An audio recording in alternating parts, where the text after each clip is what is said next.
Hi students, good morning. All of you welcome to the today's class. This is our social class. Students, in our 8th chapter, Great People Never Die.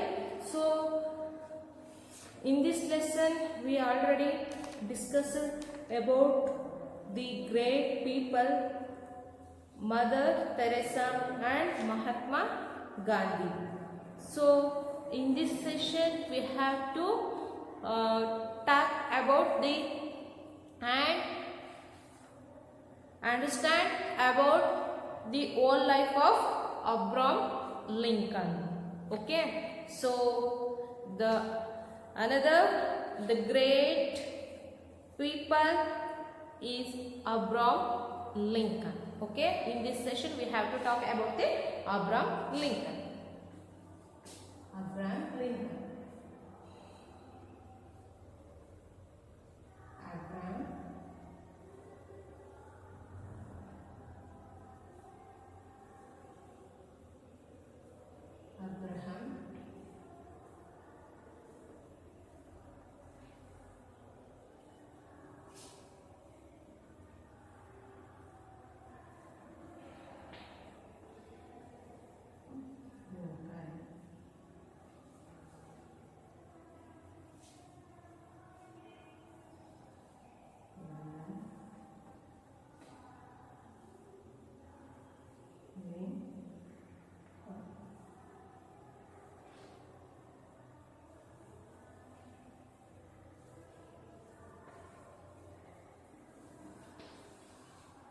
Okay, so now we have to talk about the Abraham Lincoln. So, student, I think you all are understood about the Mother Teresa and Mahatma Gandhi. So, you heard the name of Gandhiji and Mother Teresa, but Abraham Lincoln, it's very new personality to you. So let me learn about the Abraham Lincoln life story. So Abraham Lincoln, the 16th president of the United States. So United States America, USA na 16ನೇ ಅಧ್ಯಕ್ಷರಾಗಿ ಇವರು ನೇಮಕ ಆಗ್ತಾರೆ. ಯಾರು? Abraham Lincoln ಅವರು. So Abraham Lincoln, the 16th president of the United States, was born in a poor family in Kentucky. So Abraham Lincoln ಅವರು ತುಂಬಾ ಕಡು ಬಡತನದ ಕುಟುಂಬದಲ್ಲಿ ಹುಟ್ಟುತ್ತಾರೆ. So poor family in Kentucky. So in the United States of America in the year 1809. So 1809ರಲ್ಲಿ ಎಲ್ಲಿ? ಅಮೆರಿಕಾದಲ್ಲಿ. So he spent much of his childhood helping his parents in their work. So ಇವರು ತಮ್ಮ ಬಾಲ್ಯದ ಜೀವನದಲ್ಲಿ ನಾವೆಲ್ಲರೂ ಏನು ಮಾಡಿದ್ವಿ, ನಮ್ಮ ಚೈಲ್ಡ್ಹುಡ್ ಲೈಫಲ್ಲಿ ಬರೀ ಆಟ ಆಡ್ತಾ ಟೈಮನ್ನು ವೇಸ್ಟ್ ಮಾಡಿದ್ವಿ ಅಲ್ವಾ. ಸೊ ಆದರೆ ಅಬ್ರಾಹಂ ಲಿಂಕನ್ ಅವರು ಅವರ ಒಂದು ಬಾಲ್ಯದ ಜೀವನದಲ್ಲಿ ಏನು ಮಾಡಿದ್ರು, ಸದಾ ಅವರ ತಂದೆ ತಾಯಿಗೆ ಕಷ್ಟಕ್ಕೆ ಇವರು ಕೂಡ ಸಹಾಯ ಮಾಡ್ತಾ ಬಂದರು. So next, he attended school for less than 1 full year in his entire life. ಅವ್ರ ಜೀವನದಲ್ಲಿ ಒಂದು ವರ್ಷನೂ ಕೂಡ ನೀಟಾಗಿ ಸ್ಕೂಲನ್ನು ಅವರು ಅಟೆಂಡ್ ಮಾಡಲಿಲ್ಲ. ಯಾಕೆಂದರೆ ಸದಾ ಅವರ ಪೋಷಕರಿಗೆ ಏನು ಮಾಡ್ತಾ ಬಂದರು, ಇವರು ಕೂಡ ಅವರ ಕೆಲಸ ಕಾರ್ಯಗಳಲ್ಲಿ ಸಹಾಯ ಮಾಡ್ತಾ ಬಂದರು. However, he learned to read and write on his own at home. ಆದರೆ ಇವರು ಬರೀ ಕೆಲಸ ಅಷ್ಟೇ ಮಾಡಲಿಲ್ಲ, ಮನೆಯಲ್ಲೇ ಅವರೇ ಸ್ವಂತಕ್ಕೆ ಓದೋದನ್ನ ಬರೆಯೋದನ್ನ ಅಭ್ಯಾಸ ಮಾಡಿದರು. So at the age of 21 he left home. He decided to become a lawyer and began to study law books. Later he became a successful lawyer. ನೋಡಿ, ಅವರ 21ನೇ ವಯಸ್ಸಿಗೆ ಅಬ್ರಾಹಂ ಲಿಂಕನ್ ಅವರು ಅವ್ರ ಮನೆಯಿಂದ ಹೊರಗಡೆ ಬಂದ್ಬಿಟ್ಟು ಈ decided to become a lawyer. ಅವರು ನನ್ನ ಜೀವನದಲ್ಲಿ ನಾನು ವಕೀಲನಾಗಬೇಕು, ಲಾಯರ್ ಆಗಬೇಕು ಅನ್ನೋ ಆಸೆಯನ್ನು ಕಾಣ್ತಾರೆ. ಸೊ ಅದೇ ರೀತಿ ಅವರ ಒಂದು ಆಂಬಿಷನ್ ಅನ್ನ ಫುಲ್ಫಿಲ್ ಮಾಡ್ಕೊಳ್ಳೋದಕ್ಕೆ, ಸಕ್ಸಸ್ ಕಾಣಲಿಕ್ಕೆ ಏನ್ ಮಾಡ್ತಾರೆ, ಲಾ ಬುಕ್ಸ್ ಅನ್ನ ಅಂದ್ರೆ ಕಾನೂನು ಶಾಸ್ತ್ರವನ್ನ ಅಭ್ಯಾಸ ಮಾಡ್ತಾರೆ. ಕೊನೆಗೆ ಅವರು become a successful lawyer. So ಇವರು ಯಶಸ್ವಿ ವಕೀಲರಾಗಿ ಹೊರಗಡೆ ಬರ್ತಾರೆ. So at a young age of 25 Lincoln become a member of the legislative council. So at the age of 25 ಅವರ ಅಬ್ರಹಾಂ ಲಿಂಕನ್ ಅವರು 21ನೇ ವಯಸ್ಸಿಗೆ ಏನಾಗ್ತಾರೆ, member of the legislative council, MLC ಆಗ್ತಾರೆ. So at that time slavery was common in USA. So ಆ ಟೈಮಲ್ಲಿ ಅವರು MLC ಆದಾಗ, ಸೊ ಅಂದ್ರೆ ಈ ಅಬ್ರಹಾಂ ಲಿಂಕನ್ ಅವರು 21ನೇ ವಯಸ್ಸಿಗೆ ಮೆಂಬರ್ ಆಫ್ ಲೆಜಿಸ್ಲೇಟಿವ್ ಕೌನ್ಸಿಲ್ ಆಗ್ತಾರೆ. ಸೊ ಅದೇ ರೀತಿ ಆ ಒಂದು ಟೈಮಲ್ಲಿ ಇವರ ಅಧಿಕಾರದ ಅವಧಿಯಲ್ಲಿ USA ಅಲ್ಲಿ, ಅಮೆರಿಕಾದಲ್ಲಿ ಈ slavery it is the common in USA. ಅಂದ್ರೆ ಈ ಗುಲಾಮಗಿರಿ ಪದ್ಧತಿ ಅಮೆರಿಕಾದಲ್ಲಿ ಸರ್ವೇ ಸಾಮಾನ್ಯವಾಗಿತ್ತು. So people from America who were called negroes were kept as slaves by the white people. So ಅದೇ ರೀತಿ ಪೀಪಲ್ ಫ್ರಮ್ ಆಫ್ರಿಕಾ, ಸೊ ಈ ಆಫ್ರಿಕಾದಿಂದ ಬಂದಿರತಕ್ಕಂಥ ಜನರನ್ನ ಏನಂತಾರೆ, ನೀಗ್ರೋಸ್ ಅಂತ ಹೇಳಿ ಕರಿತಾ ಇದ್ರು.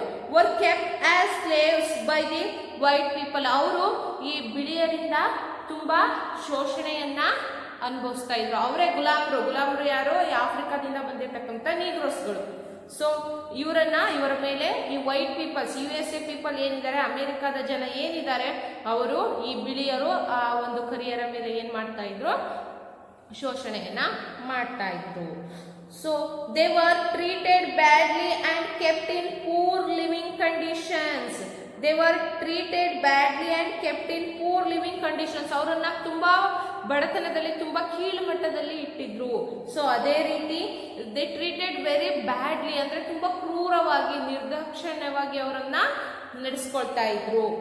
While 11 southern states that had many sugar and cotton plantations. ಅದೇ ರೀತಿ ಈ ದಕ್ಷಿಣದಲ್ಲಿ ಬರ್ತಕ್ಕಂಥ, ಈ ಅಮೆರಿಕದಲ್ಲೇ ದಕ್ಷಿಣ ಭಾಗದಲ್ಲಿ ಬರ್ತಕ್ಕಂಥ ಸ್ಟೇಟ್ಸ್ ಅಲ್ಲಿ ಏನಿದೆ, ಹೆಚ್ಚು ಶುಗರ್ ಅಂಡ್ ಕಾಟನ್ ಪ್ಲಾಂಟೇಶನ್ಸ್, ಅಂದ್ರೆ ಈ ಶುಗರ್ ಇಂಡಸ್ಟ್ರೀಸ್ ಮತ್ತೆ ಈ ಕಾಟನ್ ಕ್ಲಾತ್ ಮೇಡ್ ಇಂಡಸ್ಟ್ರೀಸ್ ತುಂಬಾ ಹೆಚ್ಚಾಗಿ ಇದ್ವು.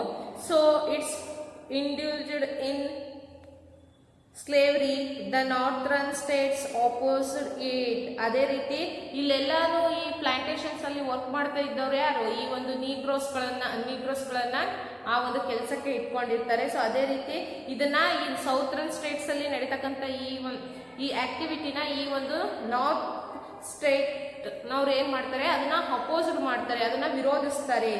Lincoln was against slavery. Abraham Lincoln ಅವರು ಈ ಒಂದು ಸ್ಲೇವರಿ ಅಂದ್ರೆ ಈ ಗುಲಾಮಗಿರಿ ಪದ್ಧತಿಯ ವಿರುದ್ಧ ಏನ್ ಮಾಡ್ತಾರೆ, ಫೈಟ್ ಮಾಡ್ತಾರೆ. This made him unpopular in the southern states.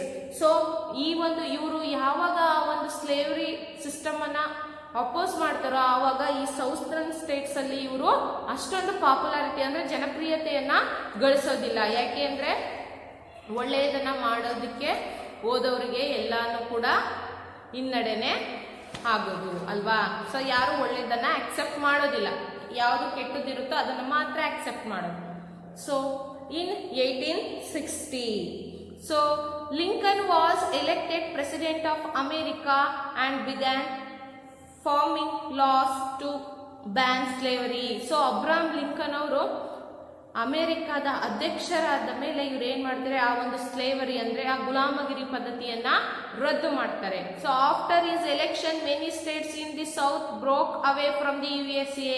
So ಅದೇ ರೀತಿ ಇವರು ಆ ಒಂದು ಅಮೆರಿಕದ ಪ್ರೆಸಿಡೆಂಟ್ ಆದ್ಮೇಲೆ ಈ ಸೌತ್ರನ್ ಸ್ಟೇಟ್ಸ್ ಏನಿದಾವಲ್ವಾ, ಸೊ USA ಜೊತೆ ಕೈ ಜೋಡಿಸ್ತಕ್ಕಂಥ ರಾಷ್ಟ್ರಗಳೆಲ್ಲಾನು ಕೂಡ ಅದರಿಂದ ಹೊರಗಡೆ ಬಂದ್ಬಿಟ್ಟು ಸಪ್ರೇಟ್ ಆಗ್ಬಿಟ್ಟು ತಮ್ಮದೇ ಆದಂತ ಹೊಸದಾದ ಒಂದು ನ್ಯಾಷನಾಲಿಟಿಯನ್ನ, ಫ್ರೀಡಮ್ ಅನ್ನ ಎಕ್ಸ್ಪೆಕ್ಟ್ ಮಾಡ್ತಾರೆ. So and announced that they would form a separate nation. ಅದೇ ರೀತಿ ಆ ಒಂದು USA ದಿಂದ ಹೊರಗೆ ಬಂದ್ಬಿಟ್ಟು ನಮಗೆ ಸ್ವತಂತ್ರ ರಾಷ್ಟ್ರ ಅಂತ ಹೇಳಿ ಡಿಕ್ಲೇರ್ ಮಾಡಬೇಕು ಅಂತ ಹೇಳಿ ಡಿಮ್ಯಾಂಡ್ ಮಾಡ್ತವೆ. So this lead to a civil war between the southern and northern states. So ಇದು ಈ ಒಂದು southern state northern states people ನಡುವೆ ಸಿವಿಲ್ ವಾರ್ ಅನ್ನ ಕ್ರಿಯೇಟ್ ಮಾಡುತ್ತೆ. So and southern states and lasted for 4 years. ಈ ಒಂದು civil war 4 ವರ್ಷಗಳ ತನಕ ಕಂಟಿನ್ಯೂ ಆಗುತ್ತೆ. 4 ವರ್ಷಗಳ ಬಳಿಕ ಈ ಒಂದು ಸಿವಿಲ್ ವಾರ್ ಕಂಪ್ಲೀಟ್ ಆಗುತ್ತೆ. It is called the American civil war. ಇದನ್ನ ನಾವೇನಂತ ಕರಿತೀವಿ? ಅಮೆರಿಕನ್ ಸಿವಿಲ್ ವಾರ್ ಅಂತ ಹೇಳಿ ಕರಿತೀವಿ ಮಕ್ಕಳ.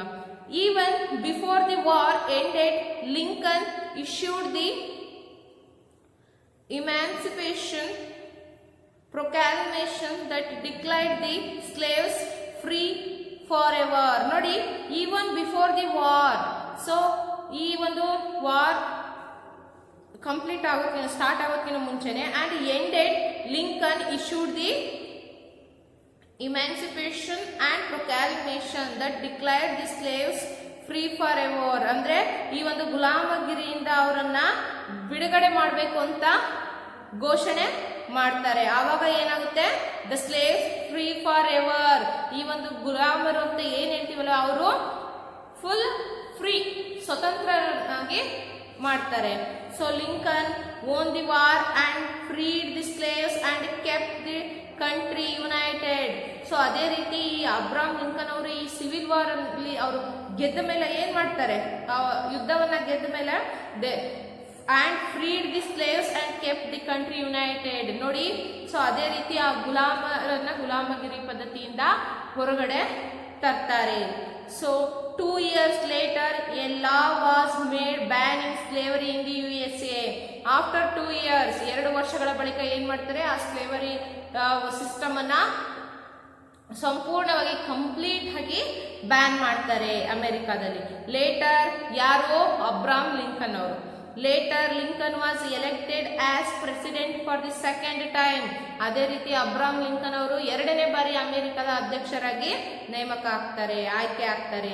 He wanted the people to forget the past and live in peace and unity. So ಆ ಪೀಪಲ್ಸ್ ಏನು ಹಳೆದನ್ನೆಲ್ಲ ಮರ್ತ್ಬಿಟ್ಟು ಶಾಂತಿಯುತವಾಗಿ ನೆಮ್ಮದಿಯಿಂದ ಜೀವನವನ್ನ ಒಗ್ಗಟ್ಟಿನಿಂದ ನಡೆಸೋ ತರ ಮಾಡ್ತಾರೆ. ಕ್ರಿಯೇಟ್ ಆ ಒಂದು ಅಟ್ಮಾಸ್ಫಿಯರ್ ಅನ್ನ ಕ್ರಿಯೇಟ್ ಮಾಡ್ಕೊಡ್ತಾರೆ. However, he was assassinated at a theater by a Southern named Wilkes Booth.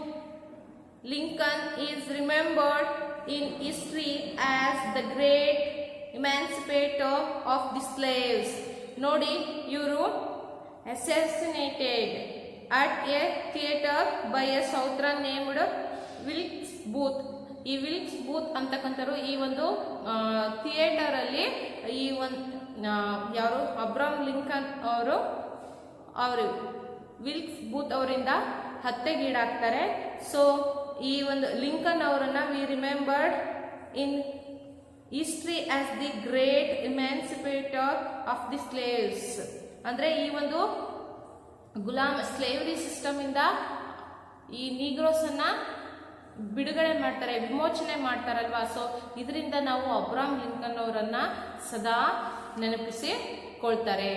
ಯಾರು? ಆ ಅಮೆರಿಕಾದಲ್ಲಿರ್ತಕ್ಕಂಥ ಸ್ಲೇವರೀಸ್, ಗೊತ್ತಾಯ್ತಲ್ವಾ. ಸೊ ಇವ್ರನ್ನ ಯಾರು? ವಿಲಿಕ್ಸ್ ಬೂತ್ ಅಂತಕ್ಕಂಥವ್ರು ಏನ್ ಮಾಡ್ತಾರೆ? ಅವರನ್ನ ಈ ಒಂದು ಥಿಯೇಟರ್ ಅಲ್ಲಿ ಹತ್ಯೆ ಮಾಡ್ತಾರೆ, ಕೊಲ್ತಾರೆ. ಗೊತ್ತಾಯ್ತಲ್ವಾ ಮಕ್ಕಳ. ಸೊ ಇವರು ಆ ಒಂದು ನೀಗ್ರೋಸ್ಗಳನ್ನ ಈ ಸ್ಲೇವರಿ ಸಿಸ್ಟಮ್ ಇಂದ ಫ್ರೀಡಮ್ ಕೊಡಿಸ್ತಾರಲ್ವಾ, ಅದರಿಂದ ಅವರು ಇಮ್ಯಾನ್ಸಿಪೇಷನ್ ಮಾಡ್ತಾರಲ್ವಾ. ಸೊ ಇದರಿಂದ ಅವರು ಏನ್ ಮಾಡ್ತಾರೆ? ಅವರನ್ನ ಸದಾ ನಮ್ಮನ್ನ ಗುಲಾಮಗಿರಿ ಪದ್ಧತಿಯಿಂದ ಸ್ವತಂತ್ರಗೊಳಿಸಿದ್ದಾರೆ, ವಿಮೋಚನೆ ಮಾಡಿದ್ದಾರೆ ಅಂತ ಹೇಳಿ ಸದಾ ಅವರನ್ನ ನೆನೆಸ್ಕೊಳ್ತಾರೆ. ಸೊ ಗೊತ್ತಾಯ್ತಲ್ವಾ. ಇದಿಷ್ಟನ್ನು ಕೂಡ ಅಬ್ರಾಹಂ ಲಿಂಕನ್. ಸೊ ನೋಡಿ ಅಲ್ವಾ, ಓದು ಬರಹ ಶಾಲೆಗೆ ಹೋಗಿ ಕಲಿದೇನೆ ಅವರು ಅಂತ ದೊಡ್ಡ ರಾಷ್ಟ್ರದ, ಶ್ರೀಮಂತ ರಾಷ್ಟ್ರದ ಅಧ್ಯಕ್ಷರಾಗಿ ಹೊರಹೊಮ್ಮುತ್ತಾರೆ. So next the other great people Martin Luther King. He was also one of the great people. Okay, Martin Luther King.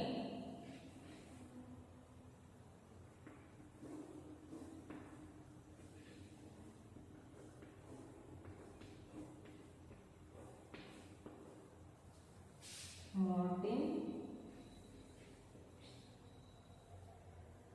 Luther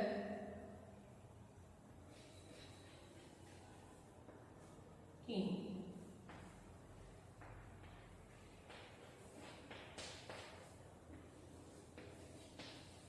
Okay, Martin Luther King. Martin Luther King was born in the USA in 1929.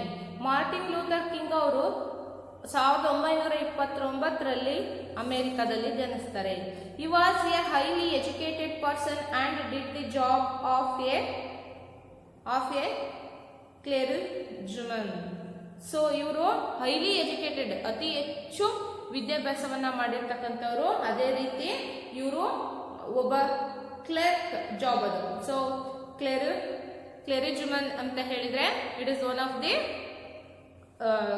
ಗುಮಾಸ್ತ ಅಂತ ಏನ್ ಹೇಳ್ತಾರೆ. So ಈ ರೀತಿಯ ಹುದ್ದೆಯನ್ನ ನಿರ್ವಹಿಸಿರ್ತಕ್ಕಂಥವ್ರು. The Lincoln abolished slavery in 1862. Some white people in the USA were humiliating the blacks. So ಈ Abraham Lincoln ಅವರು ಸ್ಲೇವರಿ ಪದ್ಧತಿಯನ್ನ ರದ್ದುಪಡಿಸಿದ ಮೇಲೆ 1862ರಲ್ಲಿ some white people in the USA were humiliating the blacks, ಅಂದ್ರೆ ಅವರನ್ನ ತುಂಬಾ ಅವಮಾನಕರವಾಗಿ ಈ ಕಪ್ಪು ಜನರನ್ನ ನಡೆಸ್ಕೊಳ್ತಾ ಇದ್ರು. The blacks had few seats allotted to them in buses and were not allowed to sit on the seats reserved for the whites. ಬಸ್ಸಲ್ಲೂ ಕೂಡ seats ಗಳನ್ನು ಕೂಡ ಏನ್ ಮಾಡ್ತಾ ಇದ್ರು, ರಿಸರ್ವ್ ಮಾಡ್ತಾ ಇದ್ರು. ಯಾರಿಗೆ? ಈ ವೈಟ್ ಪೀಪಲ್ಸ್ಗೆ. ಬ್ಲಾಕ್ ಪೀಪಲ್ಸ್ ಹಾಗೆ ನಿಂತಿರ್ಬೇಕು, ಅವ್ರನ್ನ ಬಸ್ ಒಳಗೂ ಕೂಡ ಕರ್ಕೊಳ್ತಾ ಇರಲಿಲ್ಲ. ಈ ರೀತಿಯಾದಾಗಿ ಅವಮಾನಕರ ಹ್ಯುಮಿಲೇಟಿಂಗ್ ಆಗಿ ತುಂಬಾ ಅವಮಾನಕರವಾಗಿ ನಡೆಸ್ಕೊಳ್ತಾ ಇದ್ರು. ಸೊ ದೇವರ್ given separate taps for drinking water. ಅವರಿಗೆ ಪ್ರತ್ಯೇಕವಾದಂತಹ ನೆಲ್ಲಿಗಳ ವ್ಯವಸ್ಥೆ ಮಾಡಿದ್ರು ನೀರನ್ನು ಕುಡಿಯೋದಿಕ್ಕೆ. ಸೊ ಅದೇ ರೀತಿ they are not allowed to enter many restaurants. ಯಾವುದೇ ರೆಸ್ಟೋರೆಂಟ್ಗಳಿಗೂ ಕೂಡ ಅವರಿಗೆ ಎಂಟ್ರಿ ಇರಲಿಲ್ಲ. Martin Luther King opposed all such practices in the United States. Martin Luther King opposed all such practice in the United States. ಈ ಒಂದು United States ಅಲ್ಲಿ ನಡೀತಕ್ಕಂಥ ಈ ದಬ್ಬಾಳಿಕೆಯನ್ನ ಏನ್ ಮಾಡಿದ್ರು? ಅಪೋಸ್ ಮಾಡಿದ್ರು, ವಿರೋಧಿಸಿದ್ರು. ಸೊ ಈ was jailed many times for his protests.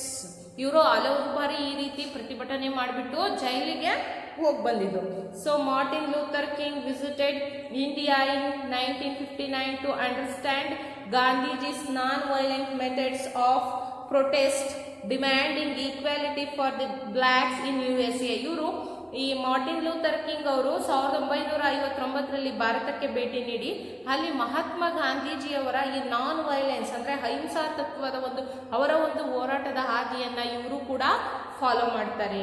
So ಅದೇ ರೀತಿ ಈ demanding equality for the blacks in USA, ಅದೇ ರೀತಿ ಸಮಾನತೆಯನ್ನ ಈ ಅಮೆರಿಕಾದಲ್ಲಿ ಇರ್ತಕ್ಕಂಥ ಕರಿಯರಿಗೆ ಸಮಾನತೆಯನ್ನ ಕೊಡಿಸ್ಬೇಕು ಅನ್ನೋ ಒಂದು ಪರ್ಪಸ್ಗೋಸ್ಕರ ಇವರು ಕೂಡ ನಾನ್ ವೈಲೆನ್ಸ್ ಇಟ್ಕೊಂಡ್ಬಿಟ್ಟು ಹೋರಾಟವನ್ನ ಮಾಡ್ತಾರೆ, ಪ್ರೊಟೆಸ್ಟ್ ಅನ್ನ ಮಾಡ್ತಾರೆ. ಸೊ ಇನ್ 1963 1963ರಲ್ಲಿ ಈ lead the famous rally called the March on Washington.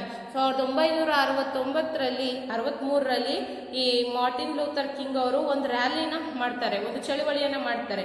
So ಯಾವುದದು? March on Washington. Underline this point, March on Washington ಅಂತಕ್ಕಂಥ ಒಂದು ಚಳವಳಿಯನ್ನ ಮಾಡ್ತಾರೆ. So about 2 lakh people joined in is March. ಈ ಒಂದು ಚಳವಳಿಯಲ್ಲಿ ಎಷ್ಟು ಜನ? 2 ಲಕ್ಷ ಜನ ಭಾಗವಹಿಸ್ತಾರೆ. So the government bowed to the pressure and passed a civil rights act giving full rights and equality to the blacks. ಇವರ ಒಂದು ಹೋರಾಟಕ್ಕೆ ಸರ್ಕಾರ ಮಣಿದ್ಬಿಟ್ಟು ಏನ್ ಮಾಡುತ್ತೆ? The government passed a civil rights act, ನಾಗರಿಕ ಹಕ್ಕುಗಳ ಕಾಯ್ದೆಯನ್ನ ಘೋಷಣೆ ಮಾಡುತ್ತೆ. So this act giving full rights and equality to the blacks. ಈ ಒಂದು ಆಕ್ಟ್ ಏನ್ ಮಾಡುತ್ತೆ? ಆ ಒಂದು ಕರಿಯರಿಗೆ ಏನ್ ಮಾಡುತ್ತೆ? ಸಮಾನತೆಯನ್ನ, ಈಕ್ವಾಲಿಟಿಯನ್ನ ನೀಡುತ್ತೆ. King was awarded the Nobel Peace Prize in 1964. So ಈ ಮಾರ್ಟಿನ್ ಲೂಥರ್ ಕಿಂಗ್ ಅವರು ನೊಬೆಲ್ ಪ್ರಶಸ್ತಿಯನ್ನ 1964ರಲ್ಲಿ ಪಡಿತಾರೆ. Nobel Peace Prize, underline this point, Nobel Peace Prize ಅಂದ್ರೆ ನೊಬೆಲ್ ಶಾಂತಿ ಪುರಸ್ಕಾರವನ್ನ 1969ರಲ್ಲಿ ಪಡ್ಕೊಳ್ತಾರೆ. However some people did not like his ideas. ಆದ್ರೆ ಕೆಲವೊಬ್ಬರಿಗೆ, ಎಲ್ಲರಿಗೂ ಎಲ್ಲ ಆಲೋಚನೆಗಳು, ಪ್ರತಿಯೊಬ್ಬರ ಒಂದು ಐಡಿಯಾಗಳು ಇಷ್ಟ ಆಗ್ಬೇಕು ಅಂತ ಇಲ್ಲ ಅಲ್ವಾ. ಸೊ ಅಲ್ಲಿ ಕೆಲವರು ಇವರ ಒಂದು ಹಾದಿಯನ್ನ, ಇವರ ಒಂದು ಐಡಿಯಾಸ್ ಅನ್ನ ಅಪೋಸ್ ಮಾಡ್ತಾರೆ. ಸೊ ಈ was should dead on 4th April 1968. ಇವರು 1968 ಏಪ್ರಿಲ್ 4ರಂದು ಮರಣ ಹೊಂದುತ್ತಾರೆ. ಈ ವಾಸ್ 39 years of age. ಇವರನ್ನು ಕೂಡ ಮಾರ್ಟಿನ್ ಲೂಥರ್ ಕಿಂಗ್ ಅವರನ್ನ ಗುಂಡಿಟ್ಟುಕೊಳ್ತಾರೆ. ಇವರು ತಮ್ಮ 39ನೇ ವಯಸ್ಸಿಗೆ ಮರಣವನ್ನ ಹೊಂದುತ್ತಾರೆ. ಅಂದ್ರೆ ತುಂಬಾ ಚಿಕ್ಕ ವಯಸ್ಸಿಗೆನೆ ಸಾವನ್ನಪ್ಪುತ್ತಾರೆ. But in his short life ಈ enabled a whole race of people to live with dignity. ಇವರ ಒಂದು ಕಡಿಮೆ ಜೀವಾವಧಿಯಲ್ಲಿನೇ ಕೂಡ ಇವರು ಏನ್ ಮಾಡ್ತಾರೆ, ಇಡೀ ಜನಾಂಗದವರನ್ನ ಘನತೆಯಿಂದ ಬದುಕೋದಿಕ್ಕೆ ಅನುಕೂಲ ಮಾಡಿಕೊಡ್ತಾರೆ. ಸೊ ಇದರಿಂದ ಆ ಒಂದು ಯುನೈಟೆಡ್ ಸ್ಟೇಟ್ ಅಲ್ಲಿ ಈ ಅಬ್ರಾಮ್ ಲಿಂಕನ್ ಅವರನ್ನ ಮತ್ತೆ ಮಾರ್ಟಿನ್ ಲೂಥರ್ ಕಿಂಗ್ ಅವರನ್ನ ಯಾರು ಕೂಡ ಮರೆಯೋದಿಲ್ಲ. They remember every time in a USA state ಅಲ್ವಾ. ಸೊ ಅದಕ್ಕೆ ಹೇಳೋದು ಇವರನ್ನ ಮಿನುಗುವ ನಕ್ಷತ್ರ ಅಂತಾನೆ ಹೇಳ್ತಾರೆ. ಸದಾ ಕಾಲ ಪ್ರತಿಯೊಬ್ಬರು ನೆನಪಿನಲ್ಲಿ ಇಟ್ಕೊಂಡು ನೆನಪಿಸ್ಕೊಳ್ತಕ್ಕಂಥ ಸದಾ ಕಾಲ ಮಿನುಗುವ ತಾರೆಗಳು ಅಂತಾನೆ ಹೇಳ್ಬೋದು. ಸೊ ಈ ರೀತಿ ಇವರು ಮಾಡಿರ್ತಕ್ಕಂಥ ಒಳ್ಳೆ ಕೆಲಸ ಕಾರ್ಯಗಳಿಂದ the great people never dye ಅಲ್ವಾ. ಸೊ ಇವರು ನಮ್ಮ ಜೊತೆ ಫಿಸಿಕಲಿ ಇಲ್ಲದೆ ಇರ್ಬೋದು, ಆದರೆ ಇವರು ಮಾಡಿರ್ತಕ್ಕಂಥ ಸಾಧನೆಗಳು, ಒಳ್ಳೆಯ ಕಾರ್ಯಗಳು ಸದಾ ಅವರನ್ನ ನಾವು ನೆನಪಿಸಿಕೊಳ್ಳುವಂತೆ ಮಾಡಿದೆ. So this lesson is completed students. All of you read well in your home. Thank you.